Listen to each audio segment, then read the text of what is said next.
You had 30 minutes to prepare for a heads-up match. What should you do? There's hands and moments where I've played where I'm like, man, I wish I could be in my first year of poker again because I know I would play this hand better. I think in this game that has become so infinitely complex, it's very healthy to occasionally take your game 15 steps back to basics.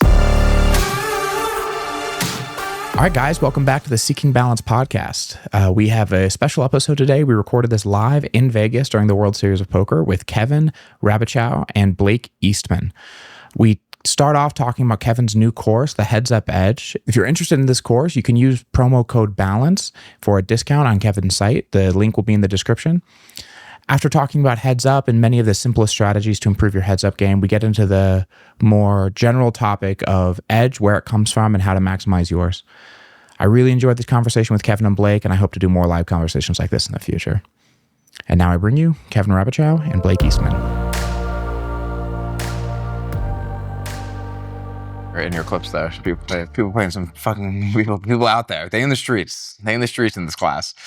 I wonder too, I was thinking about this watching it, I wonder how much the knowledge that everyone is looking for reads and doing things makes people just get bizarre. It completely ruins it. So that's why I said tomorrow you're going to have to go out and play. Right. And that's when I get the most feedback. So people message me like tomorrow or Monday and they're like, oh my God, I'm seeing way more than I've ever seen before. Thank you so much. But in the beginning, it's just kind of awkward.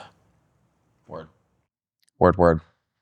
Well, guys, thank you for coming to my podcast. Thank you for letting us use your space. Not my space, but okay. It's not, well, yeah. I mean, the space you're renting. Yeah. Well, let's pretend. We can pretend this is your space. Or is your space nicer than this? Yeah. Wow, that's crazy. I have to see your space. So the thing is, this space looks cool, but my space is like more homely. It's like more refined. It was built in 2024. It's a nicer space than this. This fucking house makes all these noises in the middle of the night. It creaks. Because the metal expands and contracts. So when you turn the AC, I wonder if people will be able to hear it. No, not on these. No way. Yeah, they're pretty isolating. But if you could. It's unsettling. Yeah, it's unsettling. It feels haunted. So Kevin, you've made a heads up course. Oh yeah. Yes. I have no transition ready for that. I'm just going to point to you and say, you've made a heads up course. Is it? It's called the Heads Up Edge. That's what we were wondering. I said heads up for dummies. I was close. No. Yeah. It's specifically for tournament players, which is a market that I originally was told is too small to make a course, but I'm just convinced that it's extremely important, and I just made it anyways. Yeah. No, it's important because I really feel like it's a scope that everybody's got. Unless you're like a sit and go grinder, you don't have any heads up experience. Yeah. So you get there and you're completely lost. Yeah, there's a few, like I ran into this playing the 25K heads up. Like I talked to some tournament players who have heads up backgrounds, and only the people who are lucky enough to have specialized in something before they specialize in tournaments actually like understand what to do when they get to the final match. But for the most part, it's like, oh, I've just played the 30 heads up matches I've ever played in my career because I've been heads up 30 times in tournaments. So correct me if I'm wrong. Like I swear to God, this would be my literal approach. If I was playing you heads up, I'd just be going all in pre-flop. I'm not gonna let you like recognize your post-flop edge against me. I'm just gonna keep. Sure. But how often? For how many big blinds? With which hands? I'm gonna get a little crazy. 50 big blinds deep. We're playing all on our fold. Big blinds. Like you limp, I'm all in.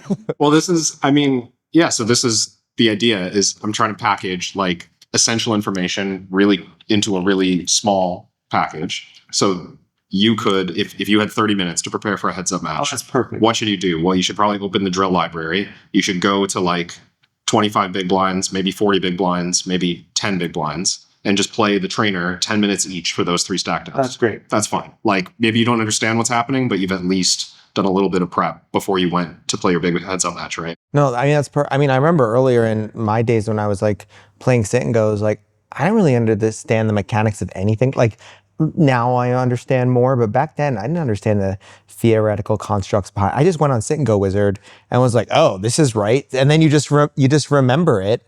Yeah. And then you're like pretty good at playing like a 10 big blind stack,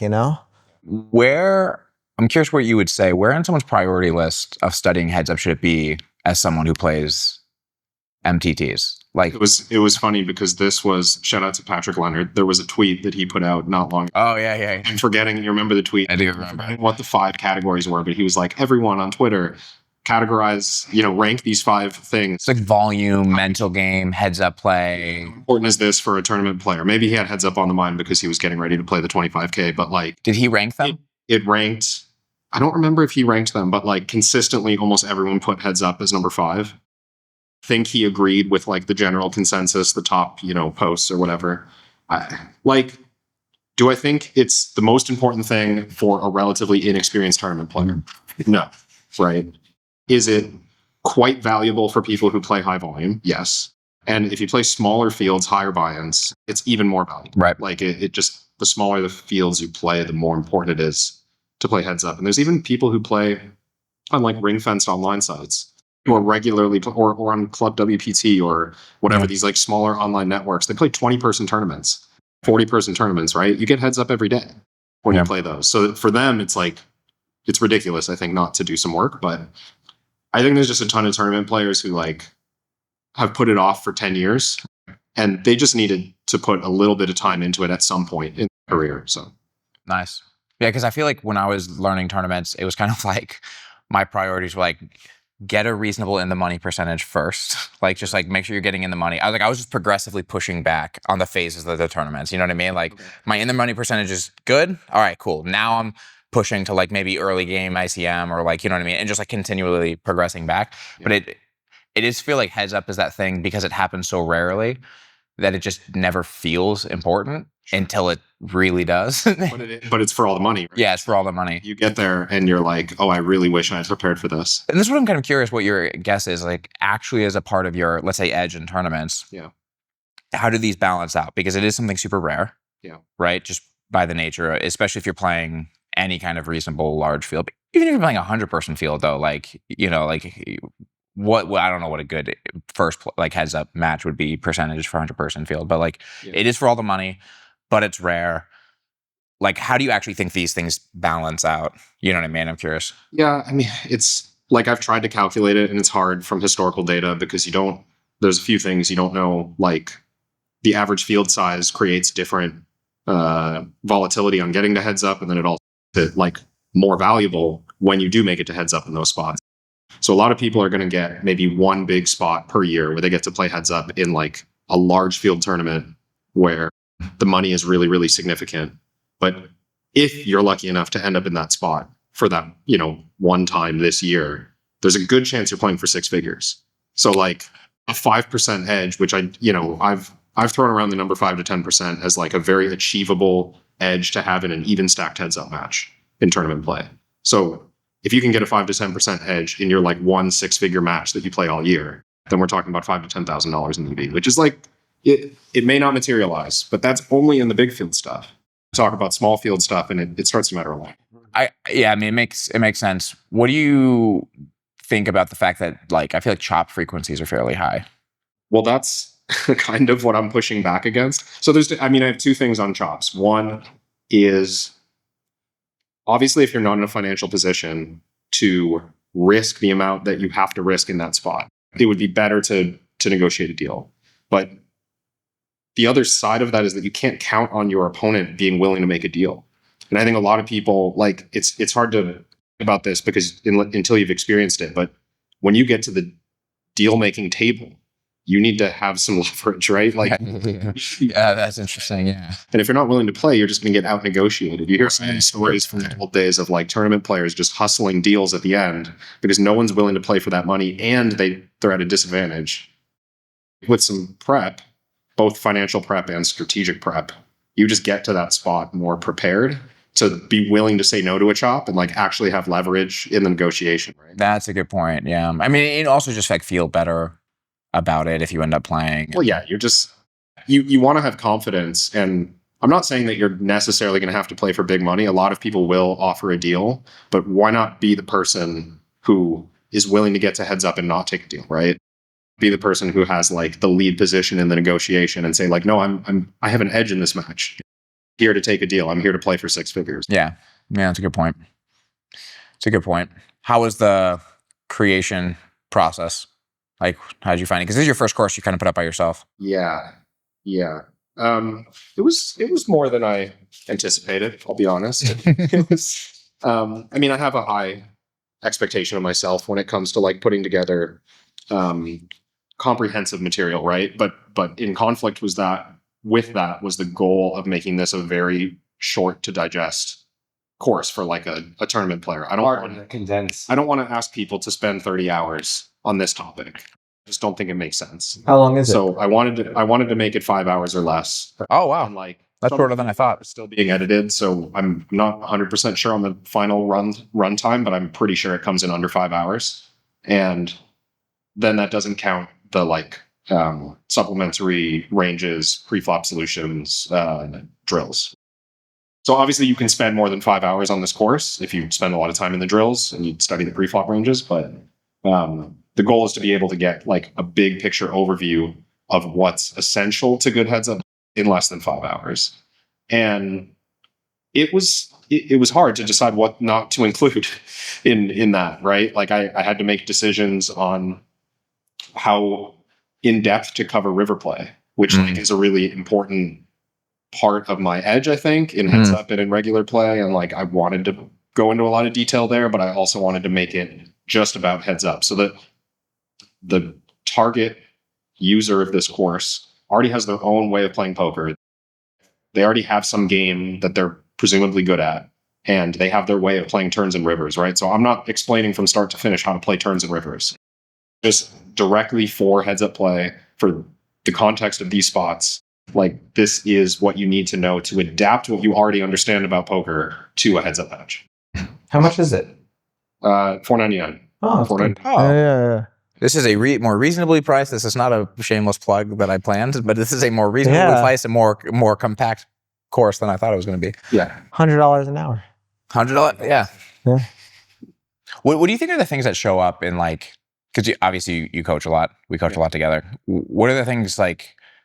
Do you think heads up reveals leaks that exist in other formats? Like does the wider range does it just reveal leaks given the fact that you just have like, let's say you have I think this is an interesting way of putting, like if you have like a 1% leak in a certain direction in a short, small range spot, it may not show up as much, but then we make that 1% X number, like way more combos. It's just much more obvious. Yeah. I mean, it's kind of funny. Like, so I came to tournaments having already played a lot of heads up, and my natural strengths when I came to tournaments were blind versus blind play, in position versus big blind play, playing out of the big blind in general. Like all the widest range spots came very natural.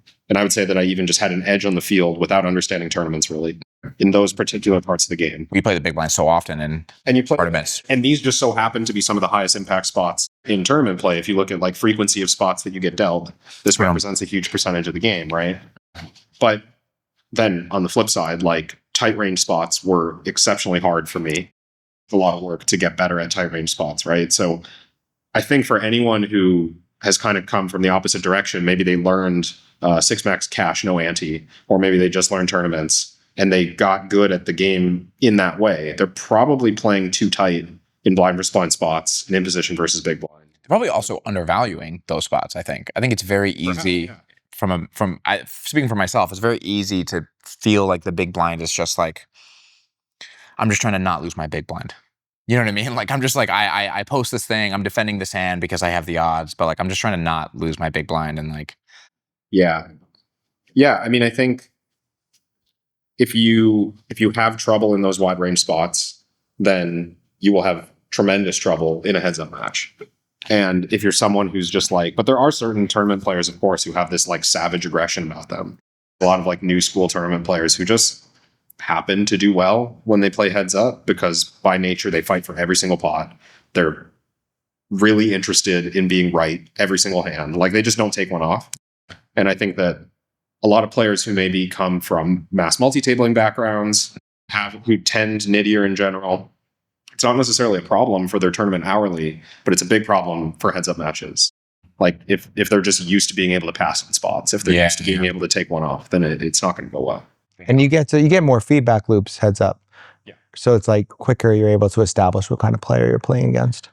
Well, equally on that point, you can also see possibly how good you are at utilizing the feedback loop you're being given when you people give a lot of, like, if you play a lot of heads up and you feel like you're not learning that much about your opponent, Be more dynamic quickly. yeah, then, you know, there's maybe some other softer skills that need some work if you're like playing a lot of hands head up. And like, that's the other thing that's probably, I don't know if you get into this in the course at all, but like playing heads up, one of the values, or I feel like what is a useful skill, but play, especially in a MTT format, being able to like infer strategic ideas from like a small number of showdowns probably is super important. Yeah. Yeah, I was going to say, like, I find my adjustment game pretty naturally strong, and that comes from playing 10 years of heads up. But like being able to adjust to different profiles also comes from like the exposure of playing one-on-one against a lot of different player types. Because you don't necessarily build, like, referring to that feedback loop, like, you don't necessarily build the skill of this guy is playing 70% of hands, crazy aggressive, early stages of the tournament. In the tournament, you're probably going to play 2 hands against that player before they bust. So you're not going to get a lot of feedback on how to take advantage of that player as best you can. And heads up players just already know it, or like players who have a lot of reps against certain profiles, they've already built the model for how to deal with that player. Now, like, I don't have explicit profiles built into the course where I'm talking about like, oh, when you see this, do that. But I do have for every, like, it was important to me to include exploits in this course. So I made sure to have 2 exploits in every pre-flop section and every post-flop section that just kind of, you know, from my own experience, this is the kind of stuff that people tend to do wrong when they get to this stage, or this is the stuff that, like, naturally, if they take their normal poker knowledge and they bring it into the heads up space, they're going to err in this direction. Structurally, what happens. So, like, I think playing heads up is just an incredible way to get good at that exploitative process of like figuring out what to do when you see this. But in terms of how the course approaches it, it's pretty much just, here's like from my knowledge what you can do, and also here's some drills, like get to work. What are the like 3 like general heuristics for understanding? Like if I were to tell you, hey, I'm about to go heads up with this player, this is a conceptual example, but I played 10 hands against them, and you ask me like 3 questions to extract the patterns that would yield the biggest, shortest strategic input. Like, is it blind defense? Is it like, what would you be looking to ask me? You're saying I have like 10 hands of heads up that you've already seen. That I'm playing, it's got 10 hands, and then I see you in the bathroom. I text you in the bathroom, Kevin, I need your help. Like what would you ask me to extract the questions that would allow me to adjust my strategy to that player? Like, what do you think the big levers are? Yeah. So, I mean, in 10 hands, if they've folded pre-flop yet, that's like literally, if that's the number one. Yeah. If they've folded pre-flop yet, I want to know that, because you don't fold that often in pre-flop heads up, right? Like, So to have folded twice in 10 hands, I'd be like, we're adjusting. It's enough. We're adjusting to that. Oh. Okay, I just learned something. They folded once, it might be noise, but if they folded twice in 10 hands, it's like, okay, so if they folded like 4 times, it would be like, holy shit. yeah, we're gonna be. well, especially you're assuming there's an ante, probably. I mean, there's usually an ante in the live format. Sometimes there's no ante. If you're playing like dedicated tournament, there's often no ante. But if you're heads up at the end of a live tournament, there's probably big blind ante. So you just don't fold. You don't fold buttons. So Yeah. if they folded 1 button, it's already something. Yeah. So if we saw 1 fold, especially if we saw 1 fold on the button, then that's huge. Because not necessarily because there's like a massive strategic adjustment to make to take advantage of that, but because we know that EV is coming in our direction from them being too tight pre-flop. So we're not going to take as many light spots against whatever pre-flop aggression they give or like they put in, because it's just not necessary anymore. Like, there's all this light pre-flop aggression that is worth tiny, tiny fractions, and maybe against the right people, it's actually worth a lot. But if they're open folding buttons, then we don't need to do that. We've got this low variance print coming in our direction, right? And like, it's a small thing, but the goal is to win the heads up match. It's not to like make the most theoretical EV. So if you just know that like there's this spot that comes up a lot that they're going to hand us EV in, it's like, well, now I really don't need to. Zero variance EV coming your direction. Yeah. Why take more variance? Exactly. So I don't really need to ramp the variance up against this player. I can try to chip away in the smallest pots possible against this player, because Because in Kinda theory, handing it to us. okay, yes, I was saying, in theory, the longer you can prolong this match, it goes in your favor. Yeah, because Right? when we get really short, those mistakes are going to get bigger. Right. And it's going to keep coming, presumably. Mm-hmm. So that's a big one. Like if they'd folded a button in the first 10 hands, I would tell you, like, make this match go on as long as possible. Like, don't punt your stack, don't call off light, don't make any insane plays. Just like hope that, like, if the match continues in this direction, you're probably going to win it. Yeah, man, what a huge. That's a. Did you know? That's the first one. I mean, it's not something I would have thought of immediately. It's something that if I saw somebody folding, I would probably have thought, "You're an idiot," right? Like, you're an idiot. And then I probably just would have played exactly how I would play, right? Like, I would probably assume this EV is good, but I wouldn't have thought like, yeah, if I just make this match go as long as possible, you're going to bleed yourself dry by handing me big blinds every single time you're in the button, and presumably the big blind. Yeah, you know. And once you get short, the edge is going to start to get really big. So it's it's just like kind of valuable to hang around in that match. Right. So that's maybe the biggest one. Obviously, like the next thing I would ask you is, has he shown down any cards? Like, have you seen a showdown? And if we have time for you to elaborate on what that showdown was, that'd be ideal. Because you're never going to play a long enough heads up match where you have statistically significant data in like frequencies, right? Now I know that they're never supposed to fold the button, so I know that one time is statistically significant, but if we're talking about c-betting frequency and position, well, it's not supposed to be 100, it's supposed to be like 65. So if they miss 4 c-bets in 10 hands, I don't know. Like, I can't tell you if that matters. If they haven't missed any, that's probably something. If they haven't missed any, and they've only used small sizes, then you're like... this starts to be... right. That would be a good one to look for as well. So folding and then the second order of magnitude is like extremely passive play. Well, extremely passive play is maybe a sign of more skill in the heads up format than extremely active play. Because you just get dealt nothing so often in heads up, and because of how often you get dealt nothing, you're supposed to play a little more passive on average than you would in other formats. So I do think there's a pretty big edge available if someone's just automatically firing in a lot of spots. This is like in the other direction, someone who seems to be trying to win every hand. Now you've got an opponent on your hands it's going to be tough to beat them because you're probably going to need to get dealt good cards. But I would try to counter aggress early. Like, you're going to want to try and 3-bet their opens as soon as possible with any hand that looks reasonable to see how that works. You're going to want to check raise them on the flop as early as possible to see how that works. Because if those present an opportunity where they're like over aggressing the first decision point and then folding, now we've found a pretty reliable edge. Yeah. And you would want to lean into that. So that's probably number 2. And then number 3 is just, what have they shown? Like, is there anything they've shown down that's notable? Let's react to that. Yeah. And what is like your like auto 3-bet range look like? Well, let's assume we're playing normal stacked up. So let's assume we're playing 40 big blinds effective, 30 big blinds effective, something like this. We've got room to 3-bet non-all-in. Although in big blind ante, you're probably supposed to 3-bet shove quite a lot at these stacked ups, but the bigger potential edge would be if we can get away with non-all-in consistently. So if that's the strategy, I'm looking for the trashiest parts of my range to profit. So I'm looking for like a good rule of thumb for this. If you know big blind defense ranges fairly well, is like whatever's at the bottom of your big blind defense range, the weakest hands, the cuspiest hands or whatever, these are your go-to bluffs. So this is a good category of hand to try to bluff with. It might be Jack 5 offsuit. It might be, Queen Deuce offsuit. These kind of low, barely qualifying big blind hands that you're not thrilled about calling with. I was thinking Jack 5 off. I think we're in love. Well done. Yeah. Yeah. Well done.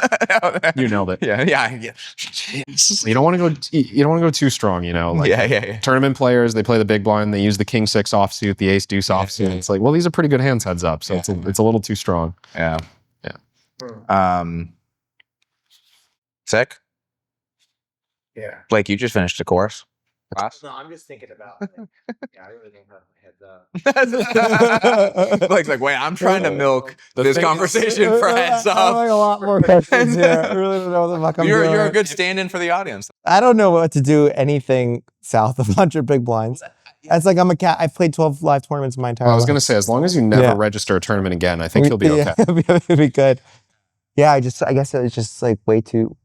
You way can just too tight. you can just pick up on. I think when you watch people play heads up, you can just pick up on quickly. Like cash, I'm fine. Like it's just there's a. Do you know who I learned how to play heads up? You know the videos I was obsessed with?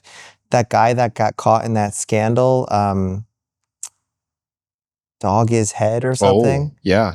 I was in love with that guy's videos. Yeah, like yeah. his theory. Wait, Do you know about that? Do Do you you know know about this this? Who is this? So Hasib Dog, Qureshi, I think his name Yeah, was. yeah. He was close with Jungle Man. he was coaching online, and apparently he was like, correct me if I'm wrong, but like setting his students up to play with people, but it was him. Yeah. No. Or something like that. No, so, well. Best spot ever. That'd be crazy. No, so it wasn't well, as far as I know, there wasn't a ghosting situation happening. It was worse. It was this kid, his name was Jose Macedo, I believe. Gira was the screen name, right? Girah. Yeah.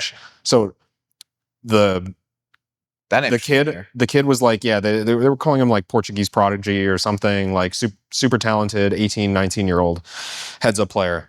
And Dog Is Head and Jungle Man were like mentoring him, maybe living with him. I forget the exact situation. This was a long time ago.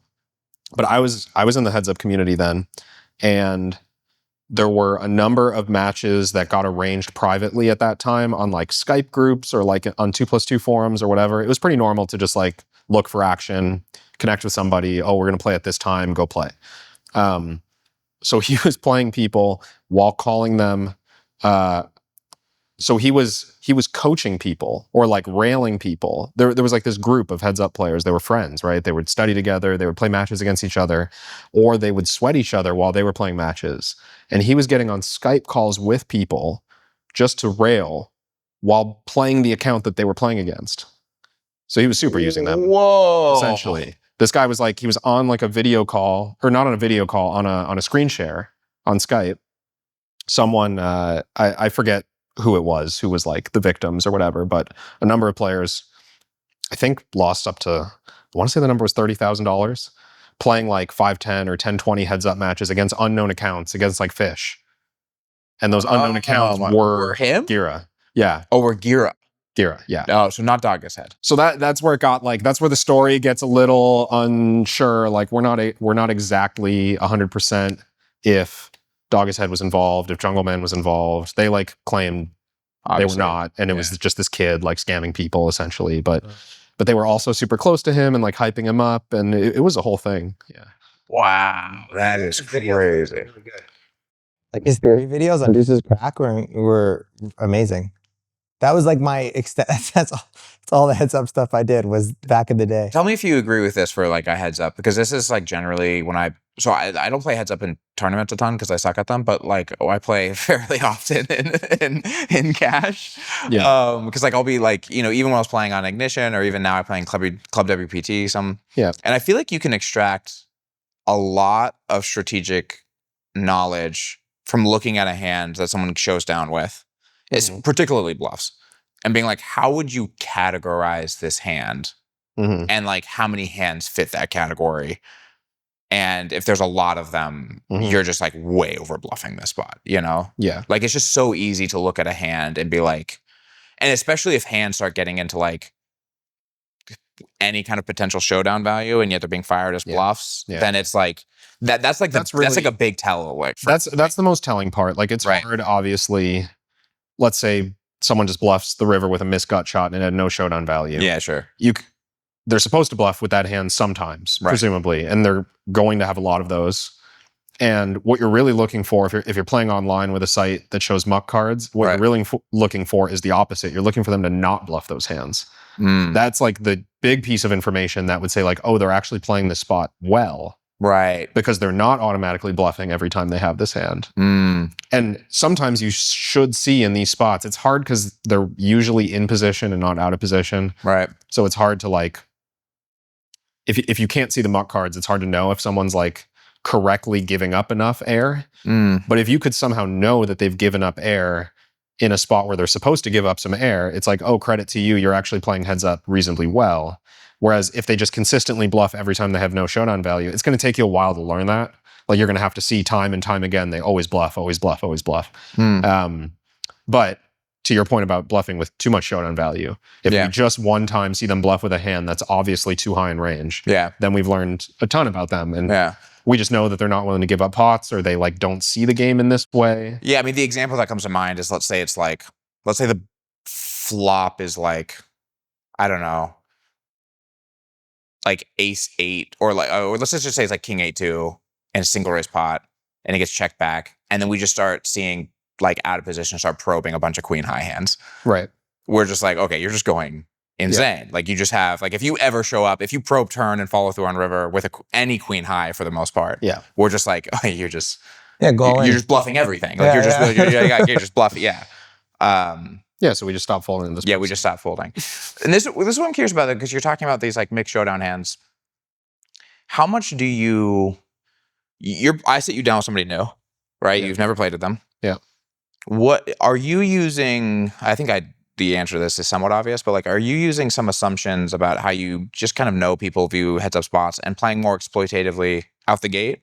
Like you're just like this mixing with showdown with like a missed gut shot or something is a good example to me, where it's like, Yeah. surely you're probably like, I would just find myself picking they're going to fold or not, and I'm just going to fire. Like they're going to fold this spot a lot or not, and I'm just going to fire or never fire. Right. And And do I you would do this? And I would assume most people, I mean, this is like part of when I'm making exploits, like for the course, and when I'm thinking about how I'm going to approach spots, I'm almost even just relying on like human nature to make Right. these reads. Right. Like it sucks to have 8 high and give up on the pot. Yeah. That's hard, right? Like it's hard to be in a heads up match, especially like a high stakes match, and to have air and you know you're going to lose and to not try to bluff. Like that's just a hard thing to do. So my baseline assumption is that people won't do it until they prove me wrong, right? Yeah. But I'm talking about when you have the 8 high. Yeah. Are you trying to mix bluffing the river with 8 high No problem. against a new opponent? Yeah. So this is No. Yeah. I'm just gonna bluff it. Yeah. That's yeah. Yeah. It's one of the things I said in the intro to this course actually is that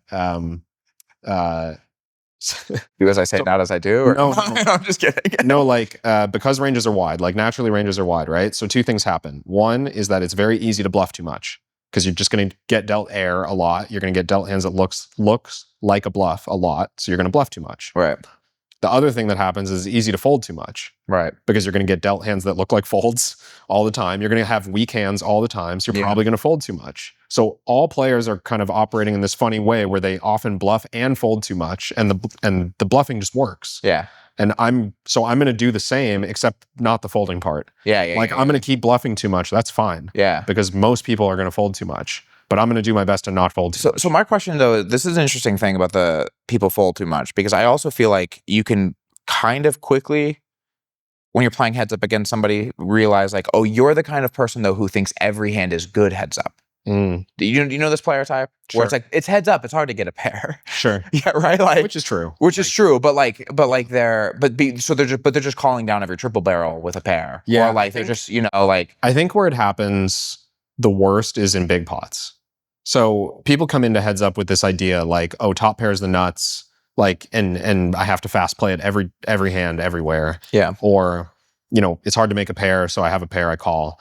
But usually that's a bigger problem the larger the pot is. If we're talking about like a limped pot and someone bet 1 big blind, like that's not even enough. Yeah. Like pairs are, of course, you call a pair. Like what are you doing with your 10 high backdoor flush draws? Yeah. So like it becomes, I think it's hard for people at the very beginning of hands or in the small pots to defend enough. But then once the pot gets too big, like paradoxically, they end up overcalling. Yeah. Because they've folded so many of the hands they were supposed to get here with already. And then they arrive at the river with like a bunch of second pairs and top pairs and they think they're all too good to fold. Yeah. So it can happen where in the it's like big what I would spots, Yeah.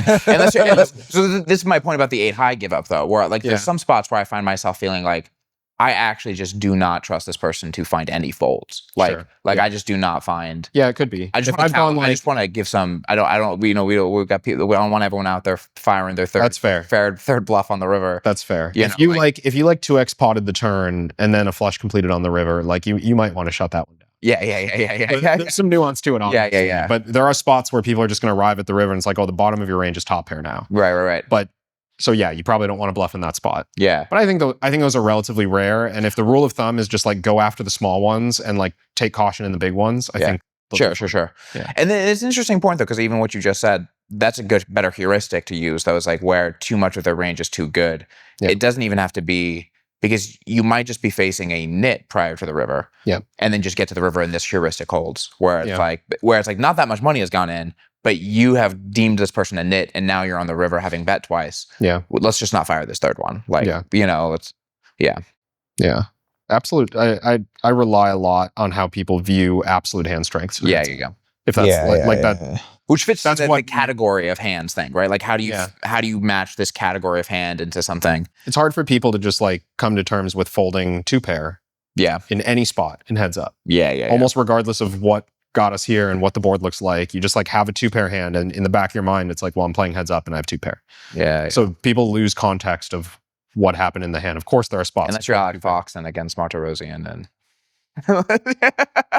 It's funny you bring up So I played Martirosian in the bubble round of the 25K last week. Oh, rough. And the very first hand we played, you're talking about like whether making light calls or light bluffs against the population. So Archer's good at heads up. Yeah. He I learned that he has a background in spin and goes. Okay. So he's played a lot of reps of shallow stack heads up. But like it's still Archer, and like he has this reputation of the guy that bluffs, and we're playing heads up. So like, come on. Like you know the guy's gonna have bluffs in a bunch of spots. And we just played some silly hand, like the very first hand where I call a raise with King 7 off, King of Hearts 7 in the big blind. We check down to the river, and I think the board was like Ace 10 9 6 4 or something. Ace 10 9. Just 5 cards that don't connect with my hand. I don't have a pair. I think there were 3 hearts on board, so the King of Hearts is relevant. But it just checks down all the way to the river, and then he bets 2/3 pot. And I'm just like, oh god, am I really going to call and showdown King High the very first hand when it's so obvious that I'm like stationing too hard Why at not the very raise? beginning of the match? Yeah, I could raise. Yeah. But, like just. But then you just avoid this dilemma. I could. It's a raising candidate. I actually got into like there was a funny conversation happening with the dealer about shot clock or what. Anyway, I call and he had a bluff, and just like I told him about this dilemma that I had in my head after the fact, which he seemed to find funny because he knows that people know he's aggressive. He's a very good player. Like he understands what's happening here, but he had 7 high on the river. Like he can't just give it up. Sure. But it was a funny start to the match in my mind. Yeah. Like, oh, good. You're just really setting the tone that. I'm just such a station, and I'm going to tell him on hand 1. Yeah. This is what's happening, and I'm just going to have to live with this. Yeah. I mean, to be fair, I think what allows guys like, I don't know him, but like that to be aggressive and to continue to be aggressive and to continue to be good to be aggressive is to not worry that much about what people think what you're going to do, because you get into this like leveling game, and At the end of the day, they still need to click call. yeah, they still need to click the button. Yeah. Like people talk about, Alex proves they sometimes won't. like it's just a different thing. Like everyone can talk about someone who's so aggressive and so crazy. Yeah. And then they're in the chair playing a 25K. Yeah. And they're facing the third barrel, and it's just like, well, I don't want to lose this tournament. Yeah. There's just like it's not that simple to just. And like that's what's hard about aggression too. Is just like by like he's still, even if he's very aggressive, he's gonna be, if he's good, he's gonna have lots of good hands. He's just going thin. He knows he can go thin for value, and like he won the tournament. Yeah. That's how he did. Like when you have that reputation and you get dealt good hands for 3 days, you're gonna win the tournament. Yeah.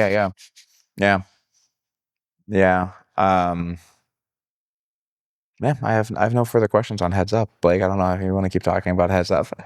I just want to. How was this? I didn't know. Yeah. How Good. Tell Just- people what you just did. It's our second to last Beyond Tells class. I've been running this for like, I don't know, it's been like 12 years now. Whoa, you've been running it that long? Mm-hmm. Yeah, well, I've been teaching live classes. I actually realized that I've taught more live classes than anyone in poker. And the reason why is because I was the only one that had like a physical space. So I was teaching poker classes 5 days a week.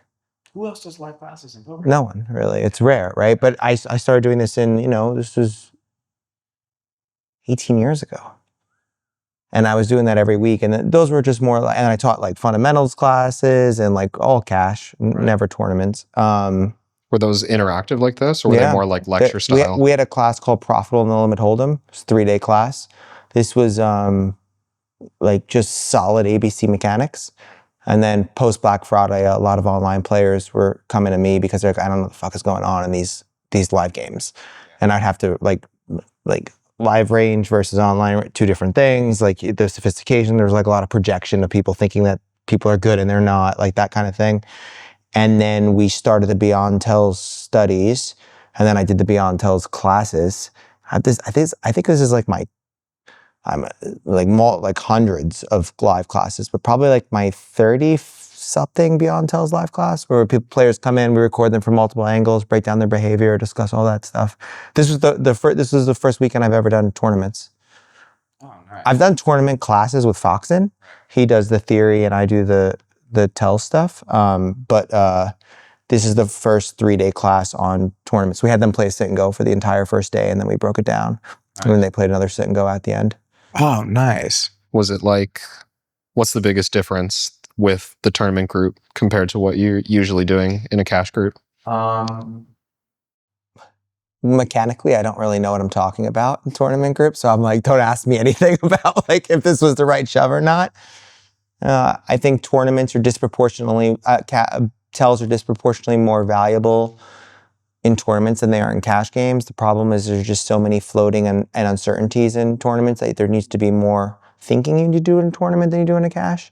For example, like a player can have like patterns that are associated with marginal strength, but get them down to 15 big blinds, and now all of a sudden they're displaying marginal strength, but they're still not folding. So you have to like account for stack depth so much more frequently. You have to sort of understand dynamics, and then like the systems at which you pay attention to players differ. So like, you know, if I sit down at a table and I look and the breaking order is coming and I'm like going to play for 45 more minutes, I'm probably just going to just chill and not do anything, versus if I'm going to play a player the entire game. There's just, and there's a lot of like image considerations. Like I was talking about this, like Foxen actually changed my perspective on this. He's like, you're doing it wrong. And I agree with him now. But like back in the day, I would like sit down at a table, and granted, I've played 12 live tournaments in my life. But I would like try to create this representation that I'm a nit. So I just like full button and full small blind earlier on, like for 3 orbits. And everybody's like, this guy's a nit, to allow me to take more behavioral exploits. But the reason why my game is so exploitable is because like if I'm opening like 3% of hands. But if I'm 3-betting, I have like 100% of my range. So like that was the sort of way to do it. And now like in discussions with him, I was like, yeah, you know, some tables are just good for behavior, that I want to accumulate a stack and just try to build as much as possible. So it's really about like taking a player's approach to tournament strategy and integrating behavior into it. The problem is it's just so different depending on who you play with. So a lot of it's me giving like private advice. And that's what I do with the high levels. With the high level tournament players, like, you know, reviewing spots and being like, well, why did you do this considering this, and this? So I go, yeah, okay. It's good though. It's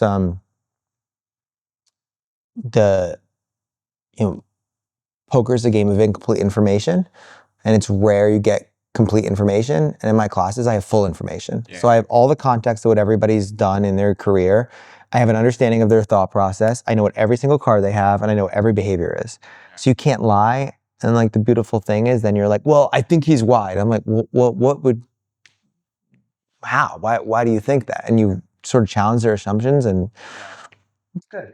Do you get like a super wide range of people in this? Yeah. So like, I think my classes over the years have progressed to higher levels. So like in the beginning, I was the best poker player by a wide margin, both theoretically and behaviorally, obviously, in like every class I taught. And then slowly but surely, the population I started work with getting better, to the point of them like, oh, you're a crusher. Yeah. I thought I buy pieces if I'm like, hey, play a main, like, you want to get a piece?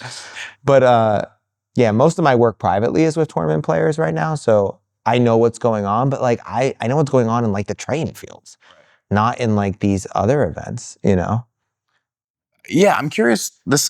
I talked to you about both you guys separately about what would be an interesting conversation to have, because I'm curious about how to think about just like how different edges come from. Because you're talking about like, obviously if I were to sit you at a table and like what you'd be doing to like make money would be very different than like what Kevin would be doing to make money.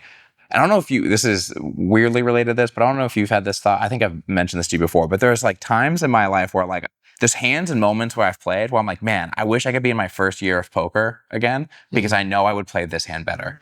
Like I know I would play this spot better. And it's like a weird, sometimes it's like retroactively, but it's like, I knew I would just have what it takes to just be like, I don't know, I just call. Like I just, you know what I mean? Like there's a in the aggregate, like having just this sense of like, I don't believe you, but let me make sure I don't believe you. Yeah. Like, is better. Yeah. And like, let me like think this through, wait this out, like make some good decisions. But there's almost certainly like you put, I don't know, I wish you could just like switch a lever and like be a different player in a different moment. I don't think like, it's different. I think in this game that has become so infinitely complex, it's very healthy to occasionally take your game 15 steps back to basics before you start building more and more. Like I had a private client, an absolute sicko, like an exceptional player. And I sent an email out about like our school, our cash. You don't have to talk about me like that. Our like cash game fixed class. And he was like, hey man, like, I just bought your course. And I was kind of like, I got like kind of embarrassed. And I was like, what the fuck did you buy? I'm like, what are you doing? Like, why are you buying that course? And he's like, I've been through the first 6 weeks. I'm absolutely loving it. And I'm like, yo, call me. And I'm like, what the fuck are you talking about? Like, this is like, he's like, I needed to hear this. Like, I needed to go back to some just basics because I was getting a little bit, you know, over. And like if you think of edges, like, you know, shout out to Jared. I believe the foundation before adding edge is mental game always. I think it's just nothing can stick if you don't have that. So you can have all the theoretical edges in the world. If you're afraid for some reason or whatever, you can't utilize that. So I always believe that that's the foundational edge. I actually believe what I teach is the last edge. So like I want everybody to be theoretically. I say you should be able to beat a game blindfold before you ever start integrating behavior, or else it's just going to wreck your game.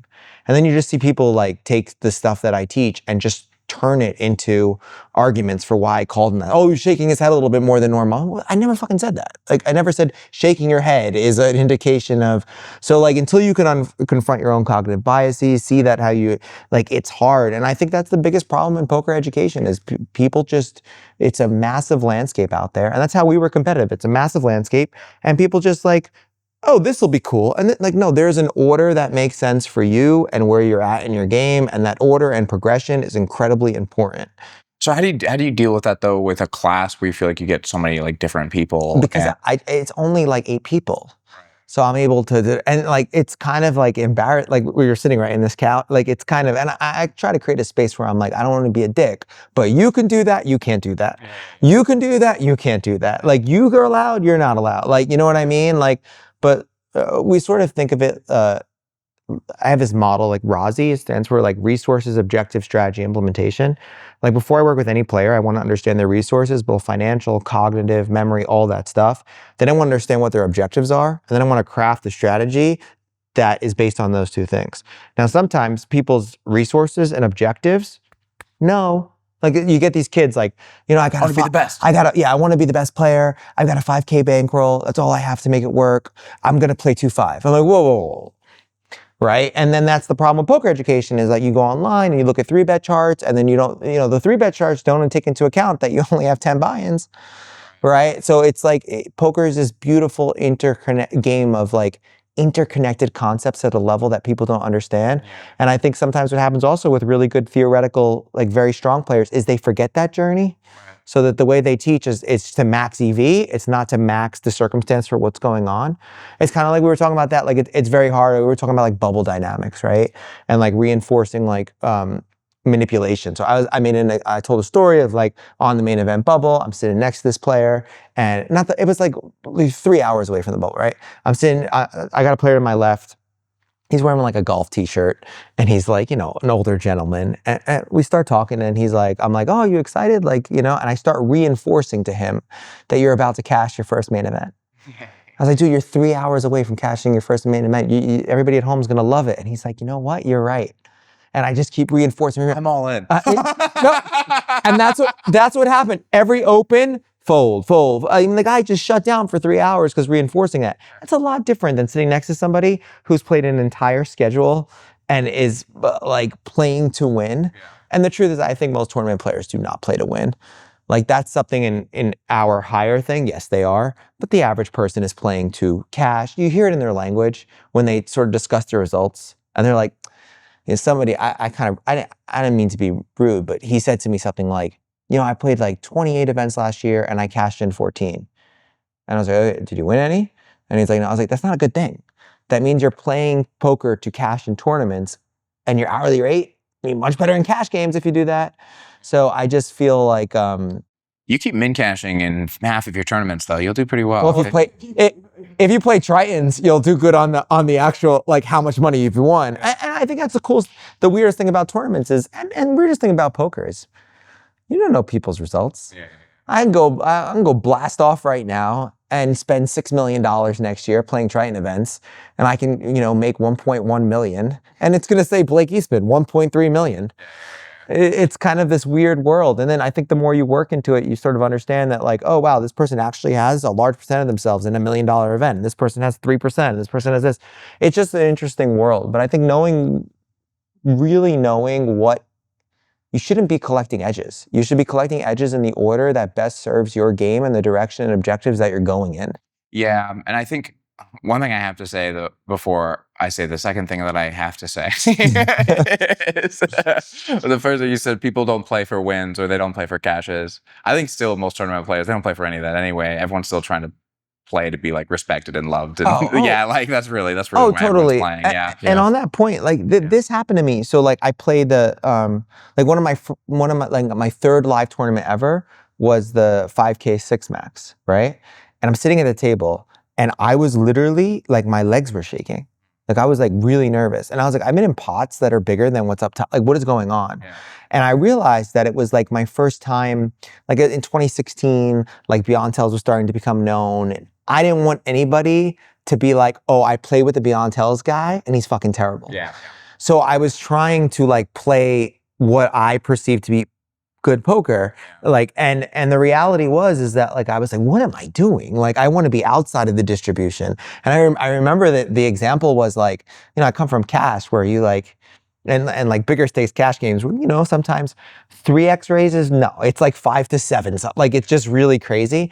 And I remember like I'd raise 3x and like people would call me out of position and I'd be like, well, do you not respect me as a player? Like, what's up with that? But then I started being like, all right, like, how can I play outside of this? And I started raising like, all right, I announced the table, I was like, let's turn this into a cash game. And I started making like 5 and 6x raises and they're still calling out of position. I'm like, wow, you don't know how to adjust to that sizing, I don't think. I think you're, so, and then you start to, but I had to get over looking good. Yeah. And being afraid of looking bad and coming into my own game of like, this is how I want to play. And that was great. Yeah. So the second thing I had to say was about this. You were saying like the pursue the edges and the path that you have to do it. But what's still like somewhat mysterious to me, I don't know if what I've been feeling more and more is like it is still kind of mysterious to me what creates good play in any moment, because I've had moments where you're saying like mental game is the foundation, and yet I've had plenty of moments where my mental game is terrible and I'm operating. I think this is why it can be hard to convince people the things they need to work on, because it's possible somehow to make money and be kind of doing nothing that good. Like to be, But then it's also like, that's the thing, but it's also possible to like not be doing things that great and not, or like the same thing can be true and you cannot be making money, or like what I'm trying to express here is a little vague and complex, but you can kind of get what I'm saying. I get the exactly. intangibles. Yeah, the intangibles are just so hard to pin down. The intangibles are hard to pin down because the feedback loops in poker are based on a foundation of variance, not good play. Yeah. Right? So you can do something bad pre-flop that makes no sense and be rewarded post-flop. Yeah. You can take the dumbest line ever and still make a ton of money. Like that's what's so fucking cool about poker. Yeah. If it was just like chess, it would be a completely different dynamic. But I'm not even talking about variance though. I'm talking about actual edges where you're actually making money. Because like if I were to talk to somebody about like what you're saying about like the personal aspect of it clearly is true. Like there's something about like your strategic map and the map of the world as you see it, right, and these meshing, and therefore being able to act in a way that like works. But like it's so strange because you would think it would be as simple as like people are behaving this way. They're folding at these frequencies. If you like, there feels like there's just like this very explicit description of what gives you an edge in a spot that should be possible. Yeah. And it just seems to like not be the case at all. Well, and I think I think the underlying reasons is edges are relative. What do you mean? Like I can have all these edges and I can be good at all these various components of poker. Doesn't fucking matter if everybody's terrible. Right? Like, so then my edge can be here, my A game could be here. It could fold. It's kind of like the whole joke that used to happen when I coach like high stakes cash game players. And they would say things like, I'm like, dude, like, you're not even coherent right now. And they would say like, my F game is winning in this lineup. And I'd be like, are you sure? And they're like, yeah, I'm sure. And then they tell me some of the hands and I'm like, okay, you might be right? So edge is not, it's constantly dynamic. It's constantly like changing and fluctuating, which is why it's so hard to calculate what one's edge is. Yeah. But then it's, I guess what's interesting is like what I'm pointing to is like you have two good players. You give them both a spot, right? They both see a spot and they both see it just totally differently. Yeah, I do. Right? Yeah. So they just see it totally differently. And what's interesting to me is that almost certainly if either one of them takes the other too seriously, they'll like just do worse in their games. Like there's a world where like these two people discussing a hand and actually either one of you convincing either one of you is worse for both of you. Like it's worse for the other person. You know what I'm saying? Like Because it doesn't because it doesn't respond with their existing like model of the world. Yeah. Yeah. Like their ability to like navigate the world. and now they start doubting their own model. Yeah, in and so they start, places. and therefore they can't actually track this whatever this person sees that this person doesn't see. Mm-hmm. They Yeah. can't actually implement into their life and game and stuff. Yeah. And but even still, like there's obviously like an explicit way to describe this, but there is still I don't know. I'm still No, left I with know this what you mean. sense that it's so strange that this game, which boils down to raw mathematics of just like things and strategy. Does it? I mean, like If it did, the edge would be way more calculable. yeah, It does, but It does I guess and it what I'm doesn't. getting at it is like no two spots are the same, right? We've had this conversation Yeah. before. yeah, Like every hand is new. yeah. Even if it's the same, if I played a hand and then I told you the exact details of the hand in numbers and language, But I never get the hand. Like I didn't get the hand. you don't know the hand, I don't know the hand, right? Because I wasn't there. there. You didn't live it. Yeah. So it's a new hand. Yeah. And I mean, when I'm two getting people play- I'm getting a different hand, right? Like I'm getting a representation of something. Yeah. Like when you tell me the hand, yeah. This is all a reference to the fact that context is either real or being invented at different paces and speeds in different people. Yeah. Right? So it's a game of context. So like for me, you know, if you're sitting down with you give me a heads up spot that's like, oh, Blake, you shouldn't have been doing that. And it's like, okay, maybe I have a justification for why I did what I did. And it's really dumb on a theoretical perspective, but I get the right outcome because of my behavioral perspective, right? Like that's context. The problem is, the issue with poker is it's like poetry in a certain regard that I can make up I'm like, well, no, Kevin, you don't understand. What I was trying to do is because he's giving off more information in post-flop spots, I was trying to float and da-da-da-da-da-da. And he has to just take my word for it. But sometimes we just kind of like lie to ourselves. But what's interesting too about this, and I think this is an important part of, I've been thinking about this more with what you're saying about context. I think one of the interesting parts of this context is also you are you. And in being yourself and me, like I've played these spots and I understand how people respond to me in these spots and the way that I behave and the way that I act and which might not be the same as might be the same. I behave and I act. And Not I the act same and spot against the same person. Even. Exactly. And so like they're taking, I think this is an actual interesting point where it's like, I don't want to I want to play in the game in the way that I'm familiar with because I know how people respond to me in this game in this way. Yeah. And yet there's still something very valuable about, and this is what I think why good coaching matters, is because there's still someone really valuable about someone showing you the fringes of the space that are actually accessible for you to like clear out some brush and like see the world in a different way. Mm-hmm. And on that note, I think that's the biggest coach's edge. Yeah. So the biggest coach's edge is as you talk to players, you get a mental model of like, oh wait, that's so wrong, but you really believe that. And then you're able to sit at a table and be like, he's kind of thinking like that person. I mean, that's so one of helps the a lot. it helps so much. I think I've said it multiple times. I thought I only became really good at poker when I started coaching, because I started talking to people about things, and that's one of the interesting things. I show like a really high stakes cash game player, or really try in like one of these poker people. I show them like the poker people. I show them like a 2-5 player playing in our sample, and their ranges are so fucking off. Yeah. Like they're just, I'm like, dude, no, don't, like, come back to reality of what's happening. I show somebody who is like a 2-5, like that, the ranges are so off, all because of the context. Yeah, those players wouldn't be the best player in the 2-5 game. It would take time. And that's why They've got to build up an entirely new they'd model. figure it out, but they got to and that's why I think like when you're coming up, it's important to, like, I think sometimes people make this mistake of getting coaching from people that are way too far away from where their games are. And I think it's really helpful to I think you'd have like a coaching team, like maybe somebody that's like up in the pie in the sky. I think as long as that guy is a really good coach, a better coach than he is a poker player, right? Then it doesn't matter. But you also want to know like what's going on in that actual level. Like, so it's nice to also have somebody who's playing 2-5 and making 100 an hour in that lineup to know. I mean, that's kind of like Nick Howard's whole thesis with the mass data stuff, right? Like, Don't get me started about mass data. I'm not a fan. Understanding, I love it. Understanding sort of the norms of what's happening at a given But stake. this is my perfect point. This is actually goes to my point that the mass data is not the story of what's happening. And this is why, and we've experienced this. Well, it's the story of what's happening in the aggregate.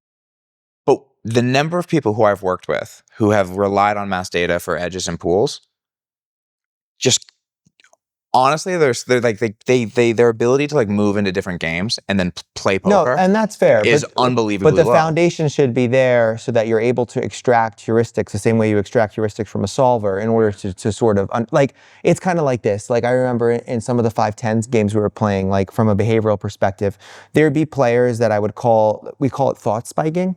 And it would be this theory that they don't like really, pre-flop, they don't think, like, okay, I call. On the flop, they don't think. But for whatever reason, when the pot size increases to a certain amount, they start going, oh shit, a lot of hands beat me right now. Yeah. And you could take these lines where it's like raise, call, bet, call, and then just blast turn and river with a high frequency when the textures don't even matter. And certain people be like, you got me beat. But you can't do that with everyone. Yeah, but, right? But like, this is a good point, because what I'm talking about, the MDA thing, right? You're talking about all of this that you're describing, right? This is your model of viewing the world, right? What the MDA thing, though, is like someone else's model of the world being given to you, and then you not even putting in the time to develop your model. Well, I think there's an integration though. period, right? Like a way of bridging that data with how you're sort of approaching it. And there's also a humility But period. I think you have to be the guy finding the data. Like, I actually do. I think, and also I think, Blake, why you're better at that kind of analysis, let's say, is like you're converting it into a profile for a person. Right. Yeah. I think that there's a lot of people that we're familiar with who have used data to inform their understanding of like a population. It's all numbers. It's all abstract. Yeah. So it's they play numbers a player, and decisions that are just in the void. So they play a player and they don't understand that player at all. No, that's fun. They just have, there's just pattern recognition that goes like, well, I'm playing this node, and in this node, half pot does this. Or in this node, they fold too much. Yeah, and this is. But then change the variables a little bit, and they can't adapt it. Whereas if you've got a model of like people and how people operate and how people react to certain. Well, even a model of the world, right? Like, just real quick, a model of the world that is something about something out there. Like what you're talking about, where they're like, this is this node where this thing happens. That is the spot to them. Like, this node, this is bet check. That's what this is, if that makes sense. And they're in their mind with this concept. They're not in the world where like people are playing a hand of poker. But wouldn't you agree that that's at least a better baseline to start from? Like a foundation to deviate from? No. You mean for like their chance at winning in the game? Yeah. Maybe. I would disagree. If it's just about winning in the game today, yeah. But if you're talking about their development, the longevity and blah, for the next few years, no. No, yeah, and more important, I think there'll be so much undoing of work, and sometimes hopelessly undoing. Like, I've worked with people for whom it's like, I've worked with you for the last year, and we can't get out of you, because it is what Nick Howard and them are doing, are running a business Well, what they're interested in, from my vantage point, is we just want something we can hand to people. I don't care at all the length of time you're profitable. I don't care. I just want you to be able to make me money for whatever stretch of time you can sit in and play my strategy. And so I just need as many people to do that as possible. It's weird. So I have the complete opposite experience because the people that I've worked with that came from that camp have From Poker Detox? yeah, and from some of the MDA stuff that I know intimately, and one of them was like coaching for me. I had the opposite. I thought that they were their foundations were incredible and they were really good at applying at least the behavioral edge after You have that. exceptions, but some of these people, like, there's probably some filtering happening, right? Where people who have done that, who have then also gone on to achieve other things. And so there's like a filtering happening of like, there will be bright people who are smart and will take that. But I'm talking about just someone who is being convinced of what playing poker well is and like what it looks like. And a lot of people are being actively told to not trust themselves, to like in these MDA big things. Because it's just like the data's right. And The data's right. Your brain is misleading you. Yeah, you're wrong. Like the data's right. The data's always right. Like don't exception seek. That's like specifically a thing. Like don't look for exceptions. Like just follow the data. And then so they get out of it and it's like, no, exception seeking is where all the edges are. Like that's where all of the. I don't know. I think I fall in between the art. I don't, at least from a behavioral perspective, the whole notion of like intuition and trust, like I've seen that take people down also very, very, very like bad trajectories. Sure. Like where they're just obsessed that they have some sort of gift and they have no central point of truth. And I've seen it over and over. Like, I just know. And then I test them and I'm like, dude, you're terrible at this. It's like all cognitive bias. And like, I worry in a game where there is sort of a ground foundation that you want to be able to articulate it. You have to trust yourself at some level, or so you take these people, right? Yes, I can go terrible directions, but like you try to get them to doubt that they actually have some special gift. They have to trust their experience of doubt. Like they have to, like at some level, they have to trust that their experience is meaningful and like means something to them. Those people, I don't think this is trust. I think it's arrogance. It's a different thing. Because if you have the experience of doubt and you're just repressing that experience and you're just shutting it down and you're like, no, your body's trying to communicate to you something. So what I mean by trust is like, no, like listen deeply to yourself and believe that there's something happening here that means something. I mean, I have always viewed poker as, you know, I have never believed in camps. Our whole thing for School of Cards was a lot of training sites, like we were good. So like I was nobody in poker, no one, but I was extremely, like from a profit perspective, way more profitable than a lot of these big sites, mainly because we focused on the individual. And I look on their assessments, they fill out assessments, they've taken every course ever and they still suck. And it's like, okay, let's take 6 steps back. I'm gonna give you a foundation. And after I give you the foundation, I want you to go out in the poker world and I want you to be a collector. I want you to be open to ideas. And I want you to like take a little here and integrate here and integrate here. And then when you're crushing 10, 20, I want you to say, Blake, thank you so much. You were the foundation, right? So, but the beauty of that is what you're encouraging people to do is to build the model of the world and what works for you though, right? And that's the thing is some things won't lend for some people. Some people just it won't mesh in the way that they view the world and it won't be navigatable. It is true. It's just like, I always say this, in poker, there's so many routes to the top of the mountain and there's so many stewards, but you have to find like what path is right for you. And sometimes you'll take a path and you'll fall a couple of miles down and you'll have to take another path. It's just well, it's all one path, you know, that's a metaphor. It's all one path. It's all one path. I mean, it's so tricky. I've just seen, like, it's like having me, because like I'm kind of closing the poker chapter in my life. So it's like this year, like I'm not doing private clients, I'm stopping the cash game, I'm stopping my courses, I'm doing Beyond Tails 3 and like stabilizing it. And I wanted to do like a really big, like 4-hour video of like, here's everything that I've learned from like, and why I've learned it and what's this. And it's. And this is the start of it. Lock in, people. We got 4 hours. And we're starting right now. But it is really hard. Like, it is really like confronting to like think back to like, you know, like I learned on like, you know, card runners and deuces, like that generation. And at that time, like I couldn't beat 100 NL. I would like break keyboards and shit because I just couldn't beat those games. But I was playing like some of the biggest cash games in New York City and annihilating. And it was humiliating how I'd have like, 6-figure nights and then go home and can't rise in those fucking stakes. And it's like, and like you get emotional. Like, I wish I could go back to that kid and be like, hey man, like you're approaching this the wrong way. Like you're doing this all wrong. And also I mean, the big thing about myself, like, now I'm pretty much like a monk at the table. Like nothing really like gets my foundations for mental game are really strong. You set yourself on fire. Yeah, I could. Yeah. I basically ever since my dad died of ALS and he couldn't move his hands or whatever, anytime I get frustrated at the table, I just go, and I have ALS. And it instantly fucking refocuses me and I'm just like, okay, I can reach up, I can check my cards, I'm grateful, I'm happy to play poker, so on and so forth. But like I was a fucking lunatic, man. When I like south of 24, I once choked somebody in a home game because he said something about my sister. And I was a lunatic. And I made this commitment to myself that if you're not thinking, you're gambling, which became the tagline of School Cards, which was basically like, if I found myself being impulsive, I would take a breath and I would penalize myself for 30 minutes off the table. And I realized that if I really looked at all the mental game that it came down to my word. I was just good at being my word.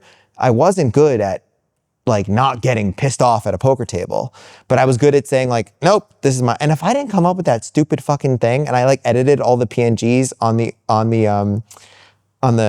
like on full tilt. So it always said, if you're not thinking, you're gambling on all the things. Oh, you could change the table with a PNG. I really don't That's pretty think I'd sick. be here talking to anybody today if I didn't come up with that fucking tagline, because it saved me. Yeah.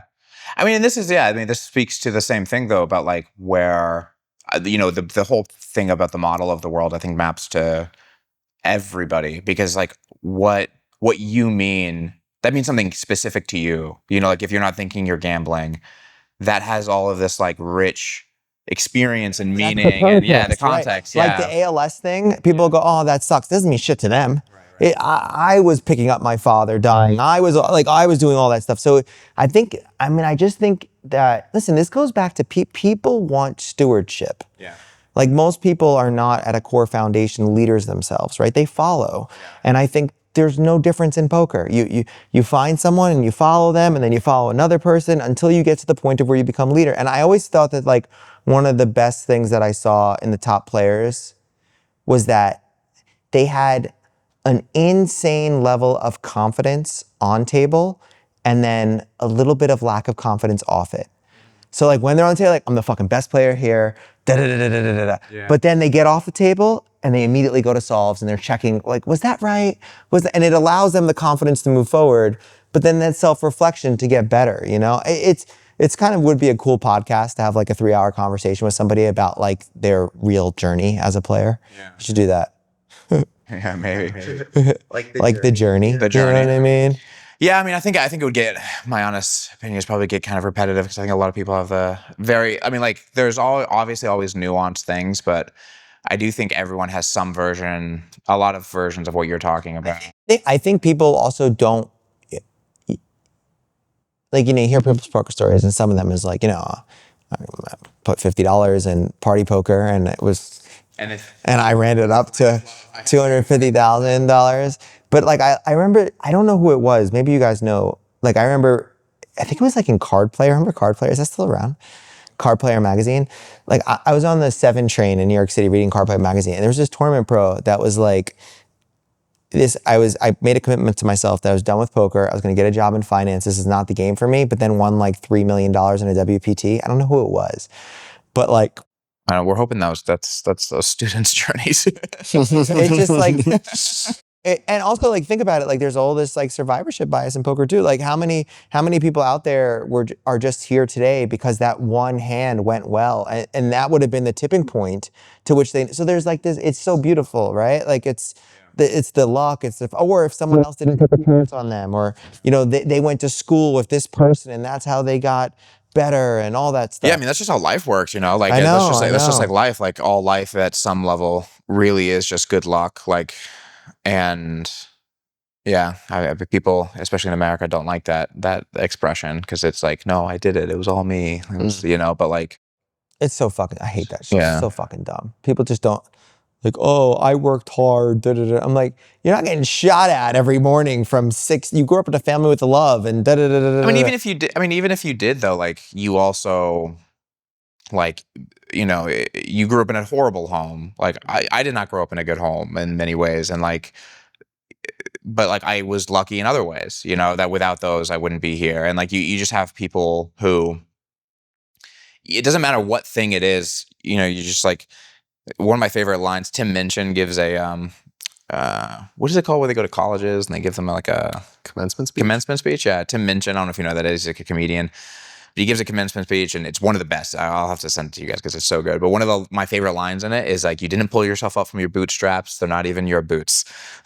And he's like, "It's so true. Like you're just like you didn't create your genetics, your brain, your experience, your upbringing, like all the things that were going to cause you to propel yourself forward." I like that a lot. And like, if you were the person who had a horrible life experience and then made something of it, you were lucky to have the genes that came together to give you the experiences and the things to come together to allow you to make yourself something of it.